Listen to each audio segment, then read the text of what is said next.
किछि स्थान में गंडगोल मध्य सुरुखुरु सरला द्वितीय पर्याय निर्वाचन। गंजाम जिलार आस्का लोकसभा और 8टी विधानसभा आसन पर द्वितीय पर्याय निर्वाचन आज अनुष्ठित होउछि। गतकाली राति केतेक स्थान में सामान्य गंडगोल घटिथिबा बेले वर्तमान सुधा भंजनगर निर्वाचन मंडल में शांति श्रृंखलार मतदान चलिछि। चलित निर्वाचन में निर्वाचन मंडल मोट 8 जन प्रार्थी प्रतिद्वंदिता करुछन्ति।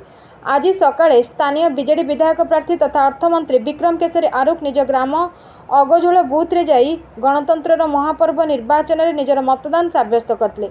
सेहीपरि अन्य बूथ रे मध्य प्रबल खरा सत्वे भोटर माने धाड़ी रे छिड़ा होई भोट देउथिबा देखिबाकु मिलिछि। किंतु ठीक 4टा समय घड़घड़ी वर्षा जोगु विद्युत व्याघात होइतिला। फल बाउंस लुंडी पंचायत किछि बूथ रे मतदान प्राय 1 घंटा बंद रहितिला। संध्या सुधा भंजनगर निर्वाचन मंडल में 49% मतदान होइतिबा बेले अनेक भोटर अपेक्षा रहितिले। सेहीपरि भंजनगर निर्वाचन मंडल तुरुमु पंचायत बेरुआबाड़ी ग्रामर 47 नंबर बूथ रे बीजेडी कर्मी गुंडाराज बीजेपी कर्मी मानक आक्रमण अभियोग। बूथ रेगिंग पई चेष्टा बेले बीजेपी कर्मी विरोध जोगु उभय कर्मी हाथाहाथी सूचना। घटनास्थल में तारा सिंह पुलिस पहुंची स्थिति नियंत्रण करथिबा सूचना। सेतिमध्यरे नूतन वोटर दिव्यांग वयस्क और महिला वोटर माने बेस उत्साहित थिबार देखा जायछि। वोटर मानक सुविधा दृष्टि सखी बूथ आदर्श बूथ और परिवेश सचेतनता बूथ रे पानी ओआरएस एवं औषध जोगाई देवार व्यवस्था करा जायछि।